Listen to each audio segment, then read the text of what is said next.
Public ಟೈಮ್ಸ್ಗೆ ಸ್ವಾಗತ.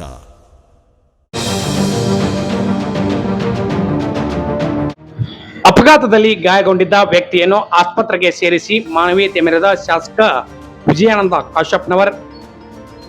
ಬಾಗಲಕೋಟೆ ಜಿಲ್ಲೆಯ Dannur toll ಹತ್ತಿರ ರಸ್ತೆ ಅಪಘಾತದಲ್ಲಿ ತೀವ್ರವಾಗಿ ಗಾಯಗೊಂಡಿದ್ದ ವ್ಯಕ್ತಿಯನ್ನು ಕರ್ನಾಟಕ ವೀರಶೈವ ಲಿಂಗಾಯತ ಅಭಿವೃದ್ಧಿ ನಿಗಮದ ಅಧ್ಯಕ್ಷ ಶಾಸಕ ವಿಜಯಾನಂದ ಕಾಶ್ಯಪ್ನವರು ತಮ್ಮ ಎಸ್ಕಾಟ್ ವಾಹನದ ಮೂಲಕ ಆಸ್ಪತ್ರೆಗೆ ಸೇರಿಸಿ ಮಾನವೀಯತೆಯನ್ನು ಮೆರೆದಿದ್ದಾರೆ.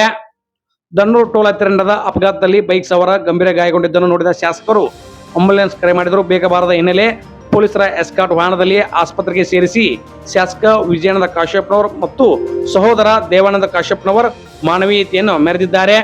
ಶಾಸಕ ಹಾಗೂ ಸಹೋದರ ಕೆಲಸಕ್ಕೆ ಸ್ಥಳೀಯ ಜನರು ಮತ್ತು ಅಭಿಮಾನಿಗಳು ಶ್ಲಾಘಿಸಿದ್ದಾರೆ.